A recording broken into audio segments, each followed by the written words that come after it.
ഈ ഒരു വയ്യായ്മ അവർ മുതലെടുത്തു. പുള്ളിക്കാരിക്ക് വയ്യ, പുള്ളിക്കാരിക്ക് ഒട്ടും പറ്റുന്നില്ല അവിടെ പോകാനും. കാരണം സ്റ്റെപ്പ് കയറി മുകളിലാണ് അവളുടെ ഓഫീസ്. ആൻഡ് ഓഫീസിൽ പോയിരിക്കുമ്പോൾ അവൾക്ക് ഭയങ്കര സഫക്കേഷൻ ആണ്. ആൻഡ് അവൾക്ക് വോമിറ്റിംഗ് ഒക്കെ തുടങ്ങിയപ്പോൾ തൊട്ട് ഈ ഓഫീസിൽ ബിഗിനിങ്ങിലായതുകൊണ്ട് അവൾക്ക് അവിടെ പോയ ആകെ വോമിറ്റിങ്ങും ആ ഒരു വല്ലാത്തൊരു ഫീൽ ആയിട്ടാണ്. പിന്നെ ഇവർ അങ്ങനെ വിശ്വസിച്ചിരുന്നു ഈ പിള്ളേരെ.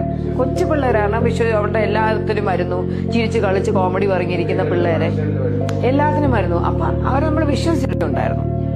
ഈ വാട്സപ്പാണ് ഇവര് ഡീൽ ചെയ്തുകൊണ്ടിരുന്നത്.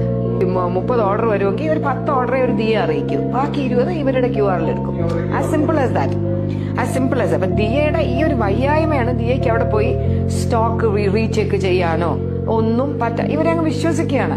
കാരണം ദിയയുടെ വെബ്സൈറ്റ് വഴി പോകുന്ന പേയ്മെന്റ്സ് ഒക്കെ ദിയയുടെ അക്കൗണ്ടിലാണ് വരുന്നത്. ഇപ്പൊ വാട്സാപ്പ് വഴി പോകുന്നത് വാക്ക് ഇൻ കസ്റ്റമേഴ്സ്. അപ്പൊ ഈ വാക്ക് ഇൻ കസ്റ്റമേഴ്സ് ആരും വന്നില്ല ചേച്ചി, ആരും വന്നില്ല എന്നാണ് ഇവർ പറഞ്ഞു. അന്നൊക്കെ ദിയ വിശ്വസിച്ചിരുന്നു. ഈ ദിയയുടെ സാധനങ്ങള് ആ കുട്ടി പുറത്ത് സെപ്പറേറ്റ് ബിസിനസ് തുടങ്ങിയിരുന്നു.